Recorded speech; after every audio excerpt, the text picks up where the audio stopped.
پر اس میں رکھنا نہ ہے۔ تو اللہ کا ایک امر ہے تخلیقی، اپنے امر انما امرہ اذا اراد شیئا ان یقول له کن فیکون۔ اللہ نے اپنی قدرت بتلا دی، آسمانوں کے بنانے کے لیے کوئی وقت اور کسی کی مدد، کسی نقشے اور کسی میٹیریل مادے کی ضرورت نہیں۔ ہم نے آسمانوں کو حکم دیا، آسمان بن گئے، ہم نے زمین کو حکم دیا، زمین بن گئی، پہاڑوں کو میخ بنا کر اس میں گاڑ دیا۔ کیوں؟ تاکہ انسان جو ان کے لیے مسخر کیا کہ عبادت اللہ کی چاہت کو پورا کرنا، وما خلقت الجن والانس الا لیعبدون، یہ اتنا بڑا مقصد ہے کہ ساری کائنات کو اس کی خدمت میں لگایا۔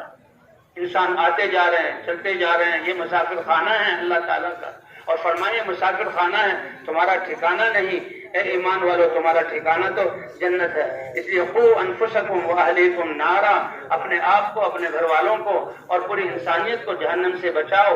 وقودها الناس والحجارہ، جس کا ایندھن تمہارے جسم ہوں گے اور پتھر ہوں گے جو جہنم میں جل رہے ہوں گے۔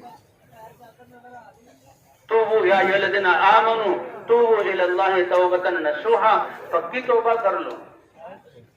کہ اللہ نے سب سے پہلے کائنات کی تخلیق شروع کی تو اللہ نے لوح کو پیدا کیا، تختی کو پیدا کیا